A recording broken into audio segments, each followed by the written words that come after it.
Hey, hey, hey! Welcome to the Integumentary System lecture. This is designed to help you with the second exam for Biology 201. Integumentary system, think about is skin. So it's going to be skin and all the accessory like fingernails and hair and sweat glands, all that good stuff. Well, those two videos are linked on the PowerPoint, Bozeman Science and Why Do We Wear Sunscreen, but you're going to watch them in the lab activities. So let's go ahead and jump in.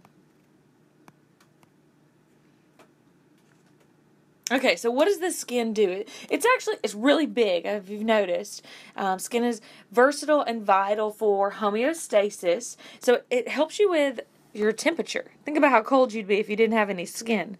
So just know that throughout the PowerPoint, it could be called cutaneous membrane. So integumentary, skin, and cutaneous membrane all mean skin. So what does it do? These are the functions. It's a protective covering. Think about how infected you would be if you didn't have skin. You know, if you have one opening, you're careful, like a big cut, you're careful with it. So it helps to block out all, harmful microorganisms or pathogens. It prevents water loss. So you would lose more water if you didn't have it. It contains feeling, nerve endings, sensory receptors. It does get rid of some waste in sweat and oil. It produces vitamin D, which is good for your bones. So vitamin D is essential for calcium and phosphorus absorption. So let's write that in. Vitamin D is essential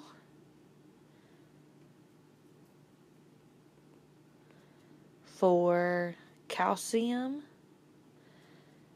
and phosphorus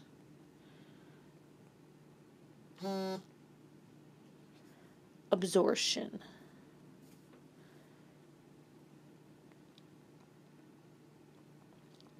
And then, of course, it helps regulate body temperature, which I think is most important, but it's at the bottom. So, whatever.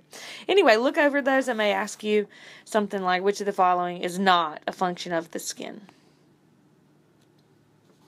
Okay, the skin has got 3 layers. So, the epidermis would be on the outside, the outermost. EPI means atop or upon. So, what we see and touch, that's the outermost layer, is epidermis. Stratified squamous epithelium, so we know about that from the last lecture. It's got a basement membrane. Remember that basement membrane is that dead layer between the epidermis and the dermis. Okay, the dermis, that's the middle part. Inner layer is thicker. It's made of connective tissue. And then the last layer, the subcutaneous layer, some people don't even consider it part of the skin. It's beneath the dermis, so this is an order of the way that they fall. Areolar, and it's got fat. Adipose tissue, not really considered part of the skin. It does contain blood vessels. So what happens is the blood, blood delivers the oxygen and nutrients. And so then it's going to diffuse up to the dermis and epidermis. So that bottom layer does have blood vessels. And here's a nice picture. So you can see,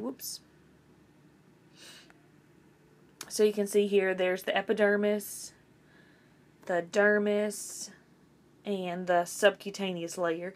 So the epidermis on the very top, it doesn't have any blood vessels. The dermis does.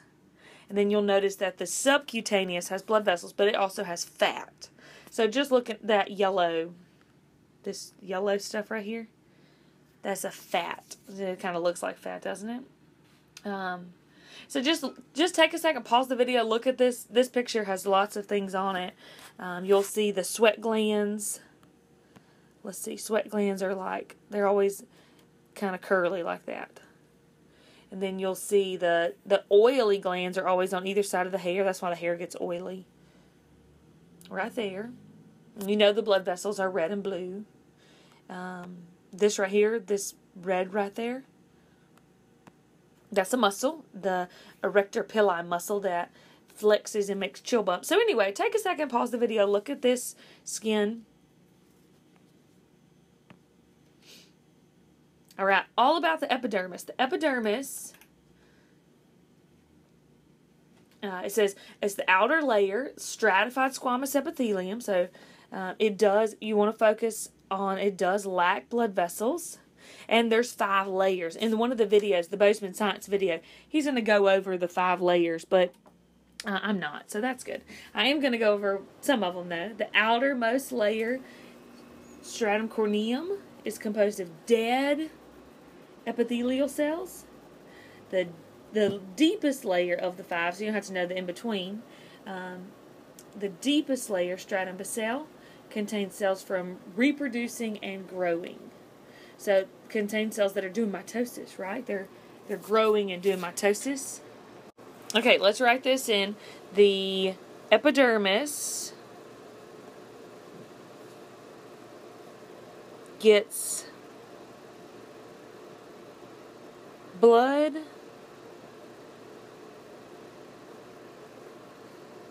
and nutrients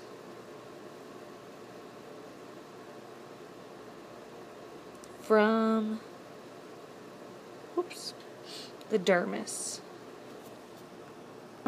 From the dermis. So gets blood and nutrients from, so the epidermis, remember if you look at the picture, the epidermis, look over here at the picture, the blood, see the red blood vessel coming in, gets oxygen and food all the way up.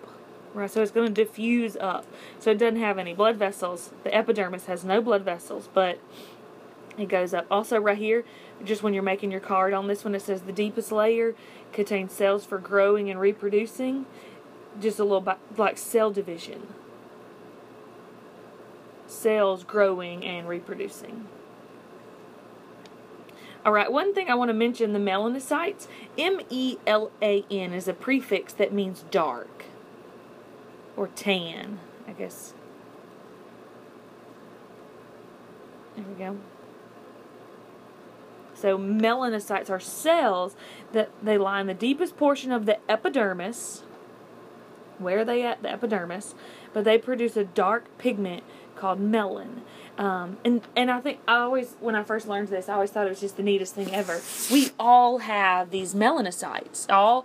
Unless you have albinism, then you don't produce the melon, but albinism would be a genetic disorder where they don't produce any melon. Okay, but everybody else has it. So in our epidermis, we all have these melanocytes that produce the same pigment called melon. However, some people may produce more melon than others, and I just always thought that's so neat. Someone who's very, very fair complected versus someone who's very, very dark complected. It's the same protein. It's the same type of cells that make the same protein called melon. The pigment, I'm calling it a protein. It's a protein too. The dark pigment melon. Some people just make more than others. And so write this in. I just think it's interesting. The amount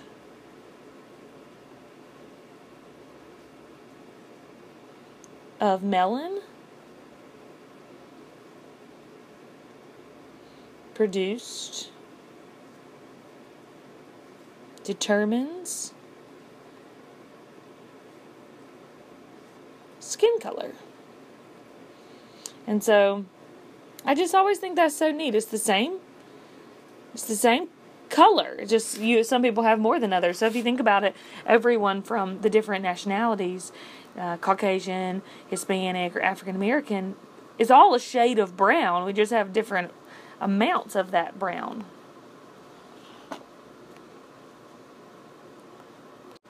Speaking of brown, I will tell you, indoor tanning. I'm not a fan of indoor tanning. Exposure to sunlight or tanning beds causes those same melanocytes we were just talking about, the melanocytes that are in the epidermis, to produce melon. And so what it is almost like it's a reaction to the sun. And so you get the sun, your melanocytes is a defense mechanism. They create a barrier of melon, which makes you tan. And yes, I agree, everything looks better tan I completely agree with you, but not if your melanocytes are producing excess melanin, it could cause cancer, right? It could cause a mutation to occur, which would be cancer. So tanning bed use doses of UV radiation that can overwhelm the natural protective response. So it's overwhelming to the skin. Basal cell carcinoma and squamous cell carcinoma arise from those epithelial cells.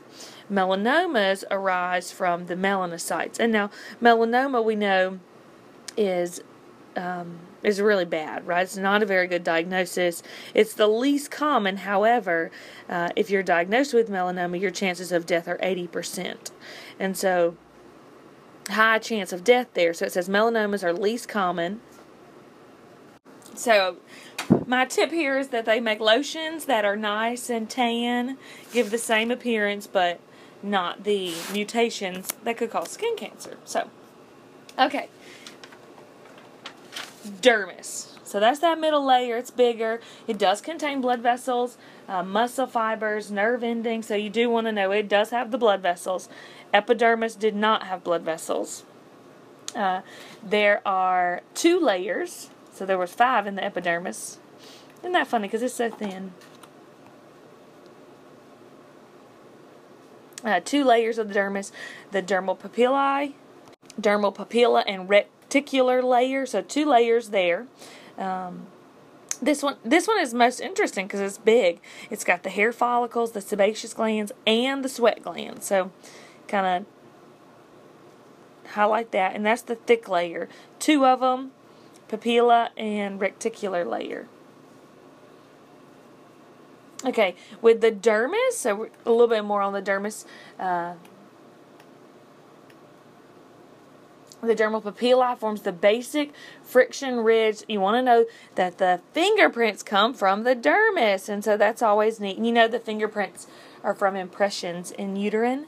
So when the embryo or the fetus is pressing on the uterine wall, that's where the fingerprints actually come from. And that's why everyone's, including identical twins, are different. Everybody has different fingerprints. Forms fingerprints and footprints. The reticular layer, deeper layer, and that's where you get stretch marks. Not near as fun as fingerprints. The subcutaneous layer, so below the skin, or the hypodermis layers, that's that 3rd layer, is a layer of fat. So subcutaneous or hypodermis, know that those words are the same.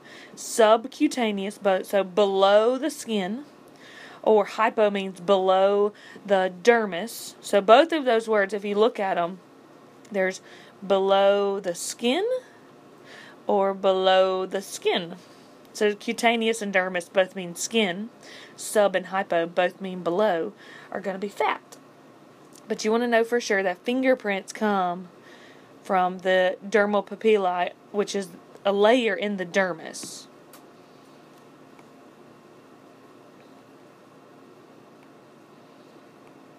Okay, that hypodermis, the subcutaneous layer, it does have fat, which insulates and conserves.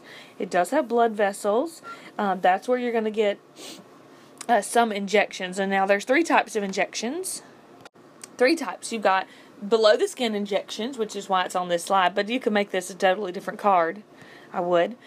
Intradermal, inside the dermal injections.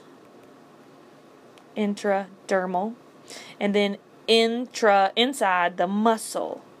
So in the dermis, in the muscle, and then this will be below the skin. So 3 types of injections that you could get. Okay, moving on. Now we got the 3 layers of skin. Now we're moving on to the good stuff. Accessory skin structure. So we've got hair, nails, and skin glands. So integumentary is skin and accessory structures. And so now we're looking at the fun stuff. Each hair develops from a group of epidermal cells at the base of a tube-like depression called hair follicle. So look at the picture and you'll be able to see the hair follicle over on the right. It's just where, look, here's the word right here. Let me highlight it for you. Hair follicle. It's just where it gets thicker. So this area right here is the hair follicle. The hair shaft, so up here, this is the shaft, is above the surface of the skin. The hair root is located in the dermis. So you'll see the hair root is right there. It's just kind of the middle. So that's the hairs.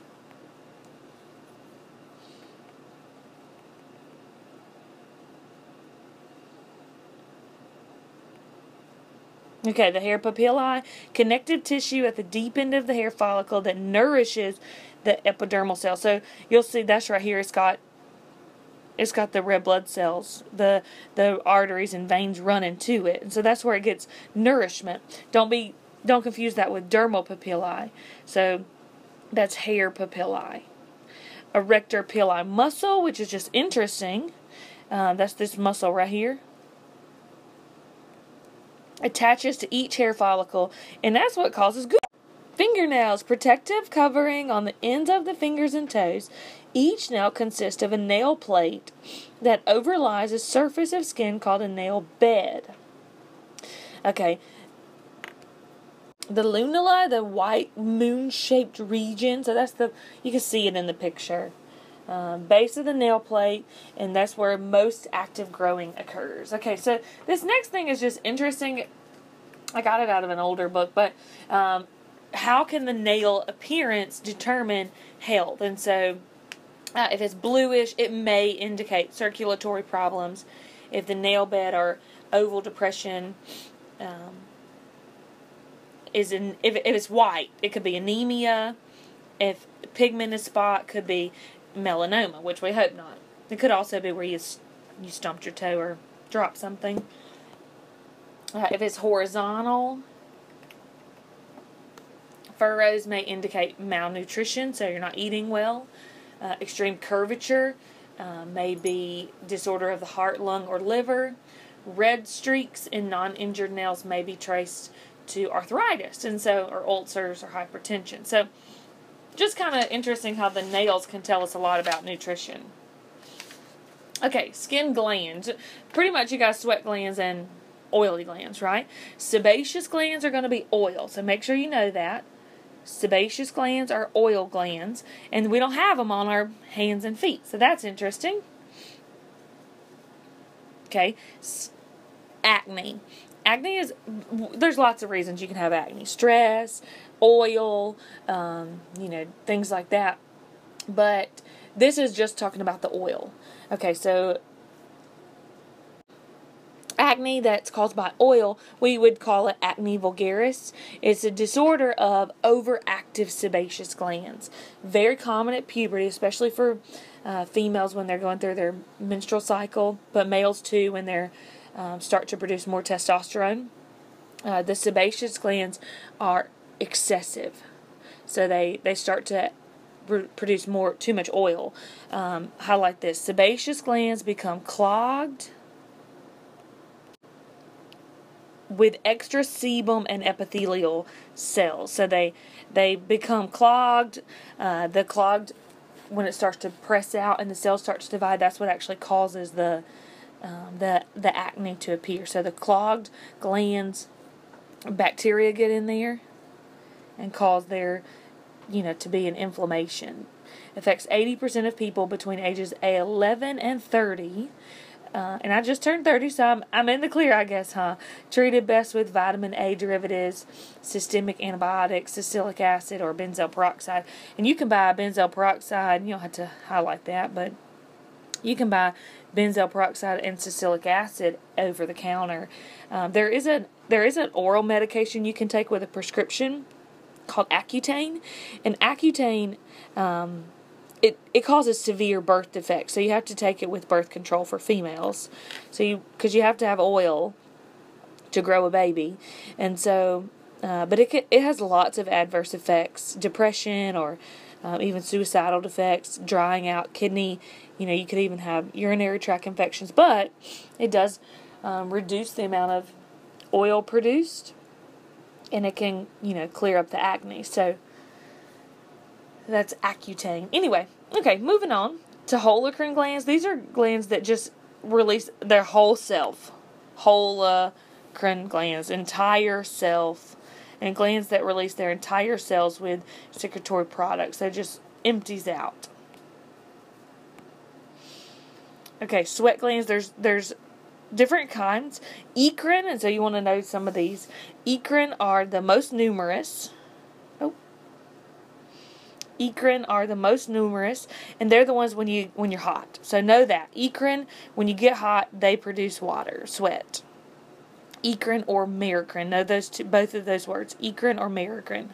Okay. Apocrine sweat glands are in the groin area or the anal. No, I didn't know you had that in the anus, but the book says it, so I left it. Anal region, and then the word axillary. Hopefully you learned this before, but that's armpit. So that's what, that's the smelly kind. Bacteria degrade secretory and produce that should say a scent. Produce a scent. Okay, cerminimus, that's going to be earwax. Mammary glands, that's going to be milk. So, but make sure you've got this one highlighted for sure. But you can see any of them. Okay, so here's a nice clear picture of the skin. Here's a table of the different glands. So just a nice organized table for you. Now, one thing that we said at the beginning, that skin is really important at regulating body temperature. So I always think, how cold would you be if you didn't have any skin? And then I always think about my dogs. If you go to the instructor info, you can see a picture of my puppies. You know, when they're outside and I'm hot, they have that fur coat on them. So anyway, that's off topic, but that just made me think of it. Okay, so the skin does hold in temperature. You've heard these words, I think. Hypo means below. So the prefix hypo, below temperature, so too cold. In heart surgery, they do lower this. This lowers the metabolic rate. You need less oxygen, so less breathing. Above the temperature, and I always think about, you know, babies being left in cars and sad things like that. But, you know, too hot or too cold, either one is not good. And this will tell you a little bit about elevated body temperatures. So loss of the ability of homeostatic temperatures, control mechanisms to function in extremely hot environments. So the homeostasis gets all messed up and then you can't function. Okay, with burns, and this is almost our last topic, the leading cause of accidental death, right, like fire grills, burns, or, you know, grease in the kitchen, burns, things like that.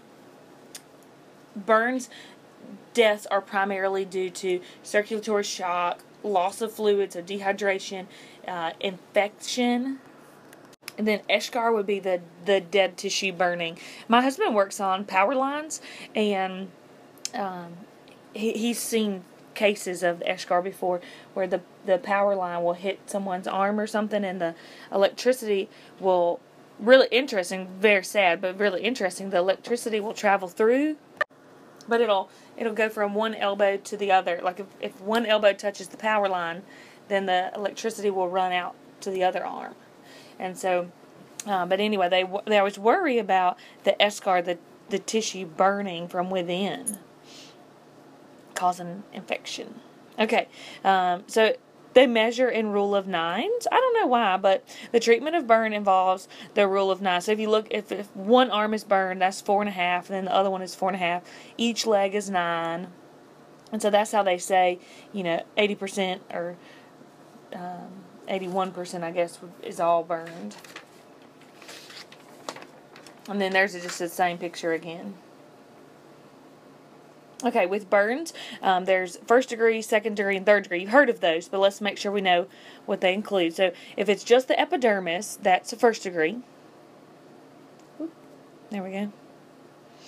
Only injures the epidermis.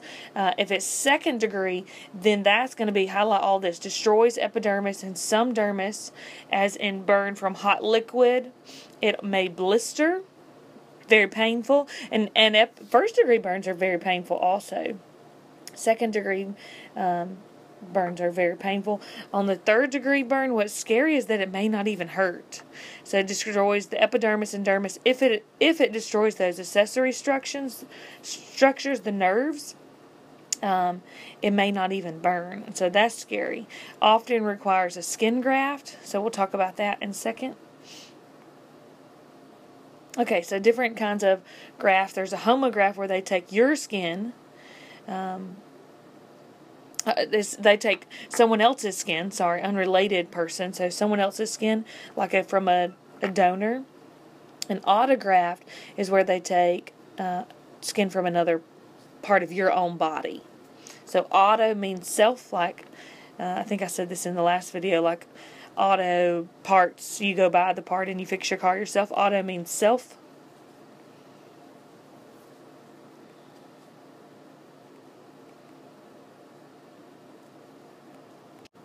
Okay, 1st and 2nd degree burns are very painful. 3rd degree burns are usually painless. We said that.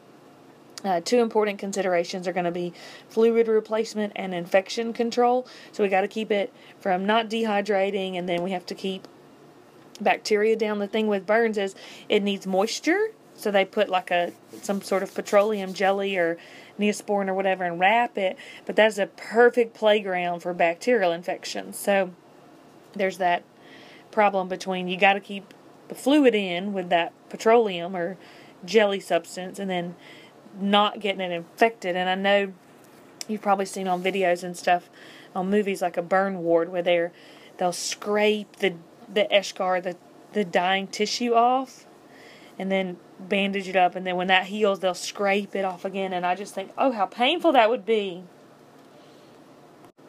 Alright, and that concludes the first video for this second test. I hope that